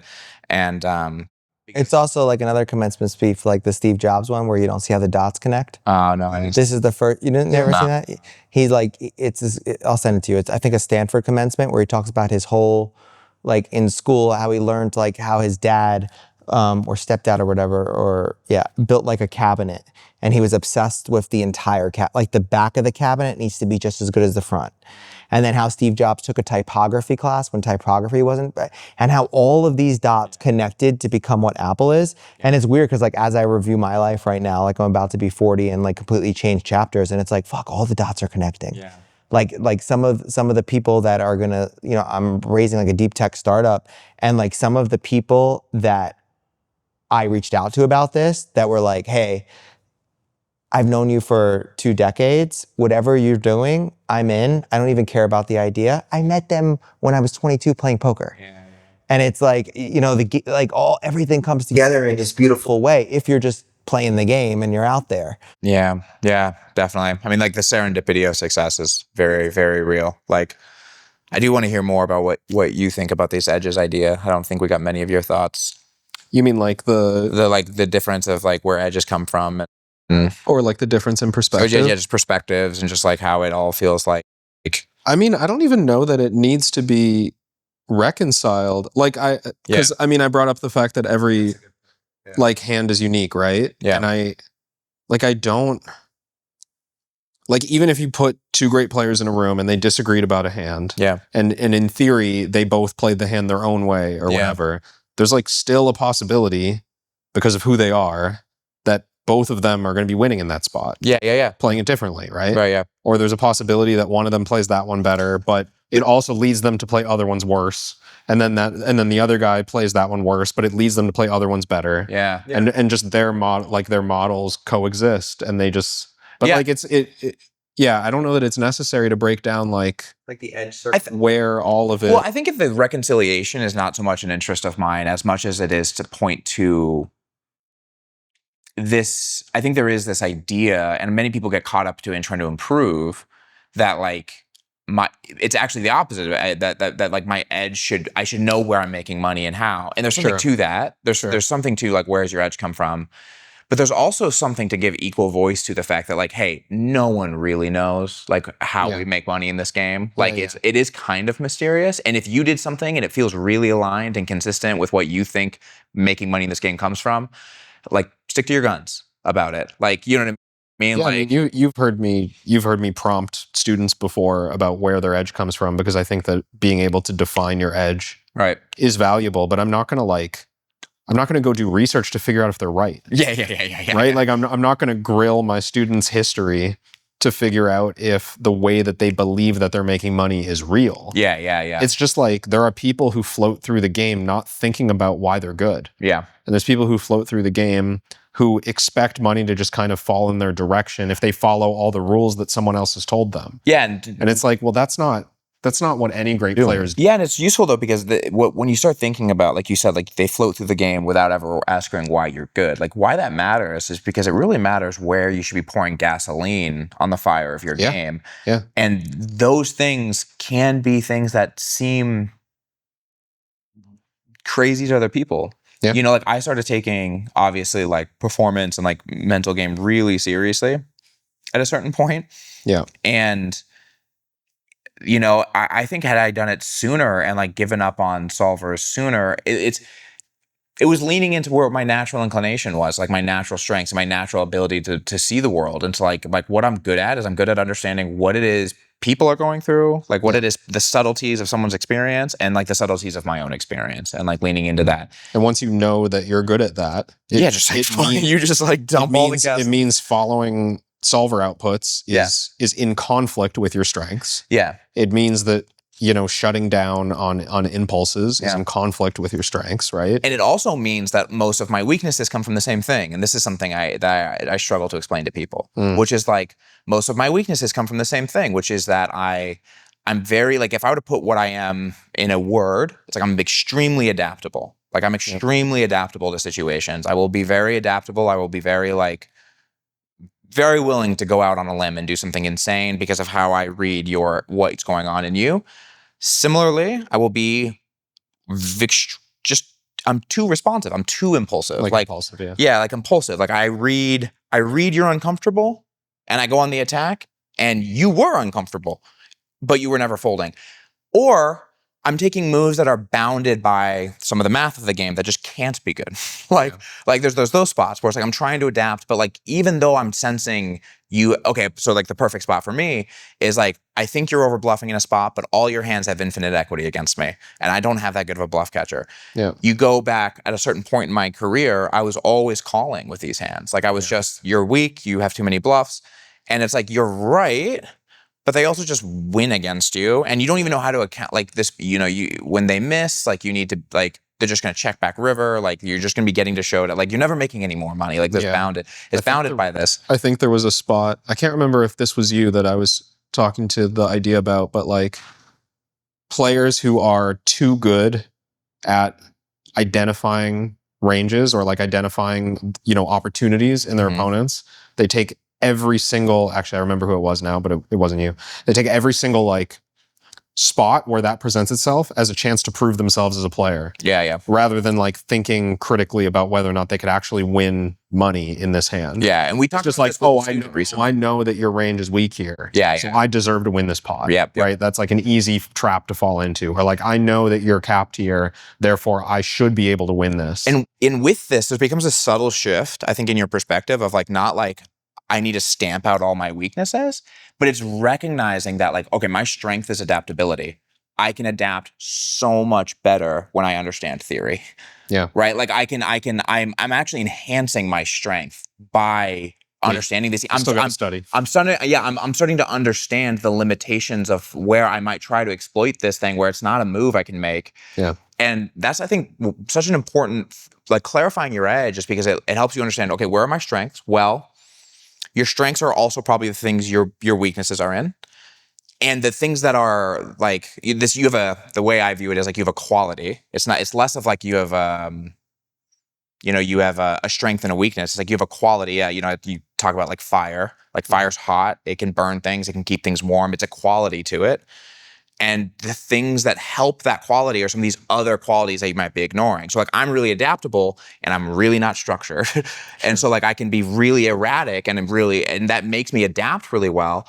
But what will help me like channel the energy of like that fire is some structure, some structure to it. And so instead of being like, we have such like a self-loathing society and stuff like I need to like fix all my problems. Instead of it, it's like, no, you need to enhance your strengths. And all of these things you might be neglecting will become so much more attractive to you if you realize they enhance your strengths so much more. Yeah, I think edge is just a vector to awareness, and that's it. That's what an edge is. Yeah. It's awareness, and it's a dynamic skill set. So like so if you're the most solver studied player ever, and you sit down at a table, and that's not necessarily recognizing your edge if that can't be implemented. Yeah. So like like you're saying, part of the foundation of edge is awareness. Like if you're not aware of what you're doing good, what your opponents are doing good, and all this, how can you recognize your edge? You can't. Right. Yeah, Right? because you So, won't like- be doing the thing if you don't even understand. Like, there's no self-awareness. What you're saying is like you're in a spot. Well, if edge is your ability to act on things over time, right, and consistently and reliably over time, and you don't even understand, or you're not even Then you aware don't of have the an things, edge. then you won't be. Well, you might, but by by happenstance. And sometimes people don't. But like I worked with this one player that wasn't very. I wouldn't say they weren't a mechanical superior player. So like when you talk to them about a hand, you're like, whoa, this is not as articulate as I thought. But I realized their edge was they don't get themselves into bad spots.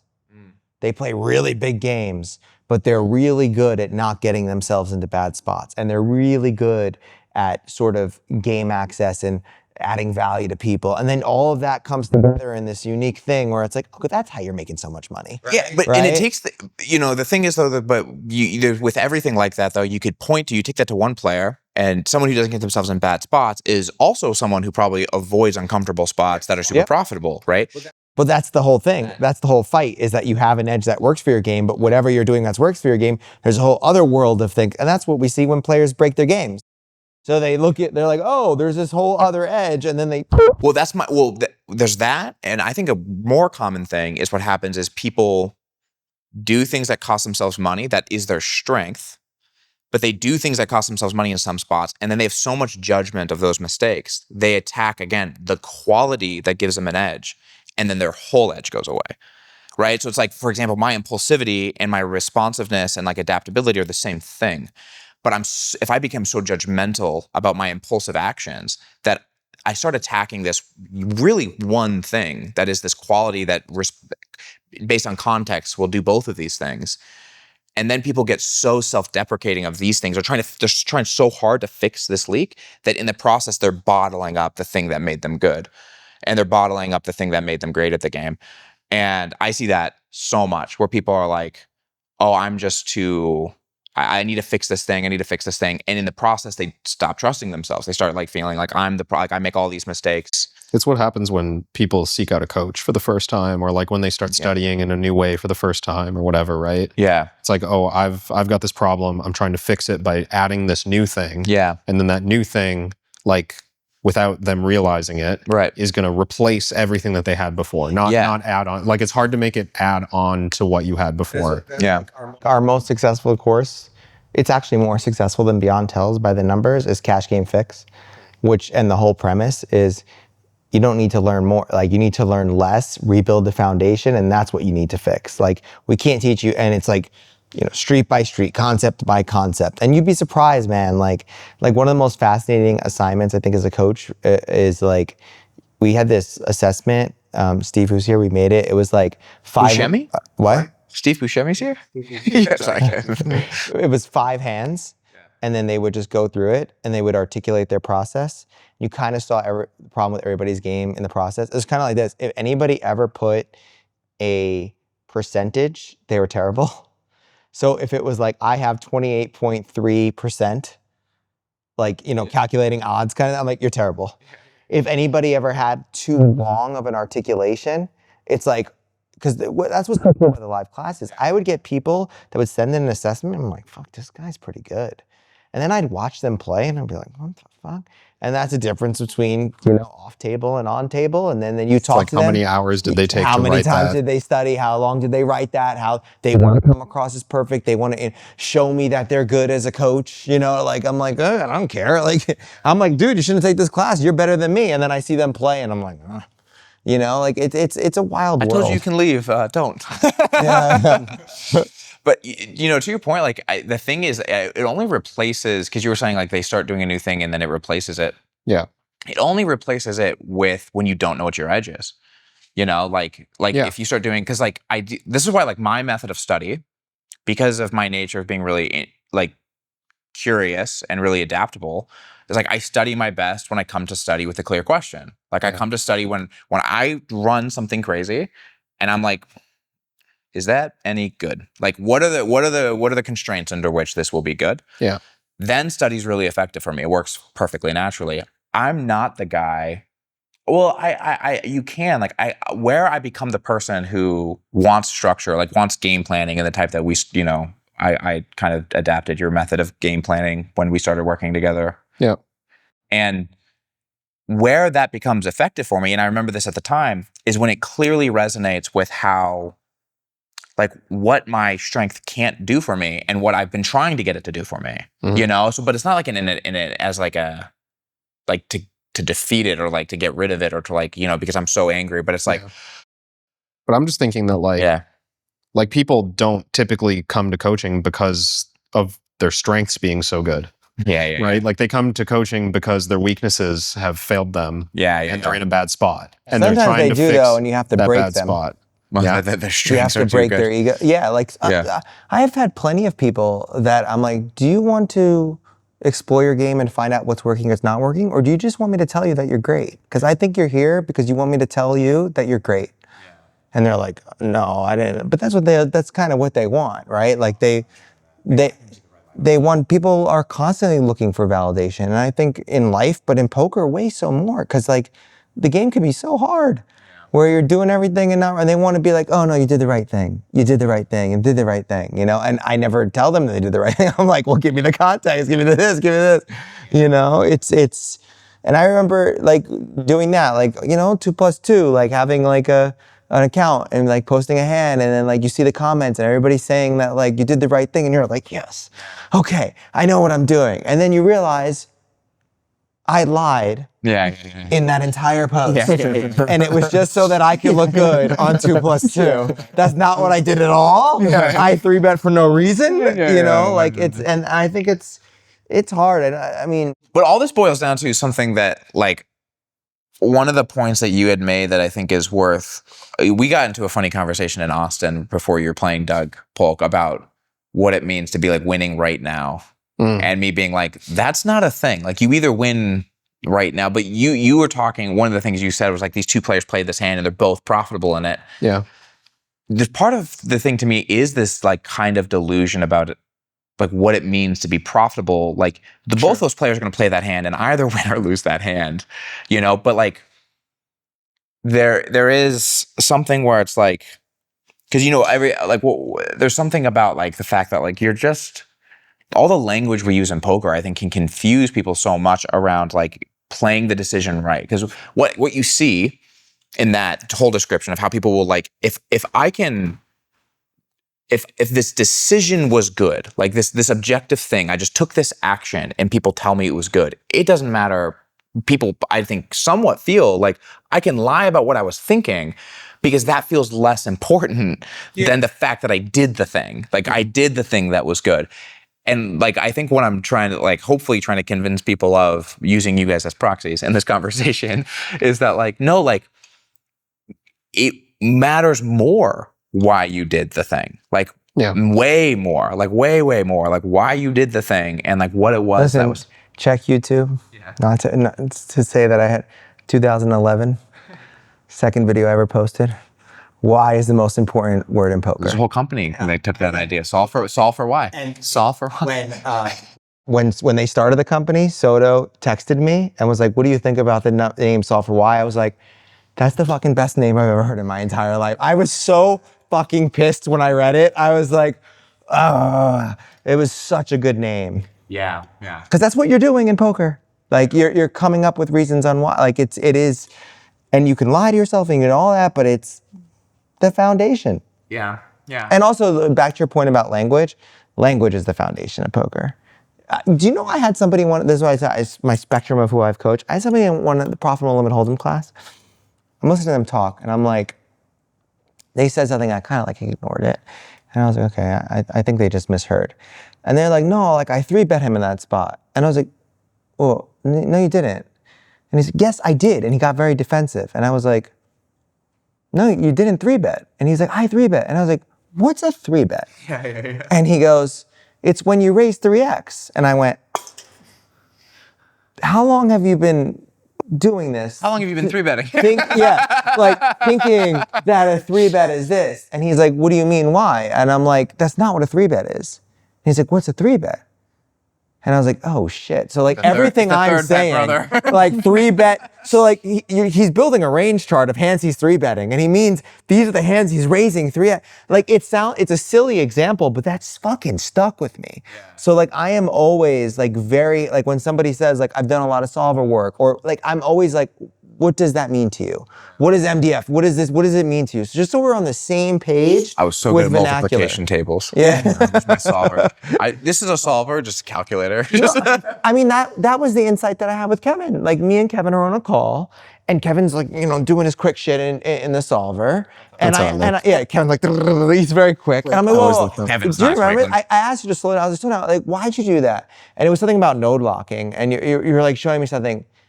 And then literally I was like, huh. I get off the fucking call. I look at a call from another high level player. I rewatch the thing, and I'm like, oh no, you're doing the thing that's wrong. And he was like, what do you mean? I was like, I just got off a call with Kevin, and you're getting this whole thing. And he's like, really? And I was like, yeah. I was like, who taught you to do this? He's like, it's intuitive. I'm like, this thing is not intuitive, right? So Don't even get started on solver use. like going into a solver and thinking like end-truth theory, optimization, run all these simulations, but entering the wrong inputs and getting an output that you genuinely trust.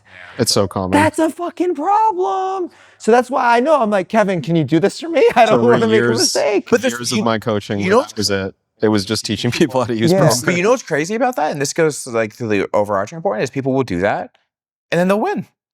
Like, yeah, they'll do that. They'll get, you know what I mean? They'll get like they'll get Yeah, crazy. they're not going to get the feedback that tells them like, oh, by the way, you've been using the wrong inputs the whole time. Yeah. You ever like, you know how many times going through your career, like if you had like this kind of, what's that Christmas movie where the ghosts of Christmas Past and all that, where you see your life from like a third person? Yeah. What is if that you had movie like a called? poke, It's a Beautiful Life. no, not a Beautiful Life. No, that's a Christmas different Carol one. or some shit. Christmas Carol. Yeah. So imagine having a poker Christmas Carol where you get this ghost and you're seeing yourself throughout your entire career, and you're looking at a spot and you walk away and you're like, fuck, I made that good read, and it was for the completely wrong reason. You know how many times that's happened? Where you're just like, oh, heuristic error. And that's also one of the fundamental reasons why, like, I feel like I would be curious about your opinions about this. I always preferred taming an aggressive player than trying to teach a tight player to be more aggressive. Yeah. Because I always thought it was easy to is tame easier. aggression. It is. Right? Like the tighter players, there's just so much stuff about money and this and that. And I think the aggressive players just get feedback loops way more quicker than the person that never plays. That was like a hand recently. I don't know if you saw this because I was curious your thoughts about it. Because we had a student we were working with, and he posted the hand and it was he was talking about whether or not he should call river, like a bluff catch spot. And I asked him like, what was pushing you in either direction? And I was like, do you think this spot's close enough where you need to be thinking theoretically? Because he was like talking about blockers. Do you remember this? Yeah. And then he was like, well, I think this spot, I was like, do you think this spot's over or under bluffed? And he was like, well, I think it's either under bluffed by this group of hands or it's massively over bluffed by this group of hands. And I was like, sounds like you have a really good hypothesis to take to showdown. Like, it sounds like we have like a really valuable thing to take to showdown. And that's something I do think people like undervalue, which is just like, you're playing a lot of hands because I think things get stigmatized in poker because they're used for bad reasons, like calling for information gets stigmatized. And so like to just I do it call, all the time. but like you should do that. Like you have this really precise hypothesis about how a certain class of hands will play. We need to see a showdown. Yeah. Like It'd be really good to learn. Yeah, it'd be really great to learn because now we get to make binary decisions in the future in spots like this against this play. How often have people been willing to pay like $100 to see a showdown when they could have just called in a spot that loses like $10 EV? Yeah, exactly. Yeah. Could have paid less by just calling. Yeah. And anyway, I think this has been a long and sporadic conversation. Every time with the Jared, I feel like I just took mushrooms. Like it started off as like a technical conversation. Now I'm talking about like like the theory of fucking like 70 levels deeper than like Dude, I let many topics go. There were many things. I actually legitimately wanted to talk about how consciousness is the fundamental fact of the universe and string theory makes sense in this conversation, and I let that go. You should have. That's actually a really interesting one. To be prepped for that one. Yeah. That's not. You can't just throw us in there. Yeah. That's my on my last quote. That's my my pastime is theoretical physics, and part of the reason is it's the most humbling thing I've ever learned about, because no matter what I learn, I don't like. Usually, I'm pretty smart. I get things. I don't get that shit. We're gonna talk after about how consciousness being fundamental reconciles all of it. It's fucking crazy. I think we're in a simulation. You think we're in a simulation? We're not necessarily. I think we're in this is my theory I came up with when I was high on mushrooms. You didn't come up with simulation theory. We're in a no. We're in a simulation, and when you dream, you're uploading. That's the uploading process. And I'm sticking with it. But you know the coolest thing about all this whole conversation is we don't know. That's why I love it. Like you don't really know, and that's what's so beautiful about it, right? You don't know, and you might know when you're dead, you might not. You know, like you just don't. But simulation theory? Or a lot of things in life. Like who knows what happens next? I remember my dad's on his deathbed, and he's like asking me like, "What's next?" Like, I mean, this is deep conversations, right? Like, and he's using eye gazing tech. He's like, "I'm scared of what's next," and I'm like, you know, having to tell your dying dad that there might be absolutely nothing next, and this might be it, or there might be a whole other thing that you might not know, that you might this. It's like really cool. And on that note, go buy Kevin's course. Yes. And become better at Heads Up. That's a really good point. And really, no, listen, I'm listening. Wait. Like, I think that, like another plug, like, I think that was actually a genius course because like it's serving the market. Because the truth is, you don't have 60, 70 hours. And just like in this, like you see me in that part, you know, I talk a lot, but in that part, I'm fucking quiet. Because I'm just listening and I'm just like, oh, fuck it. That makes so much sense. Like, and if you can just like spend $500 and learn like a couple of heuristics, like I'm just never gonna fold and say, Kevin coached me. Like Heads Up, like I'm like seriously, like I'm not folding. Like that's what's good, you know? And I think that's such a value add. That's the way to do There it. you go. At the very you have to start entering some tournaments again for that. I will. Yeah. So Are you going to? once this, I think this, once as I close this poker, You're closing the coaching chapter of your life. You're opening the MTT. I love poker. I've always loved it. I've loved it since I watched Rounders, and it's never stopped. And right now, I get my fix from coaching, but I want to get my fix from playing. No, you don't. But listen, like it's playing at a completely different point in my life. When I don't need the money, when I don't need to, like, I can go to maybe a Triton event, see a lot of my friends, have dinner with the people, and really enjoy the game. And I have this goal of becoming like, you know, I think if you're in poker long enough, it's like, you know, that Harvey Dent quote, you're to see yourself as a villain. If you're in poker long enough, it's like, I want to be like a whale. I want to be like a not whale. bad, but somebody like, yeah, Blake's not that serious, but he enjoys the game, and he did. I want to get back to that, you know, that love for poker. That's a good goal. Yeah.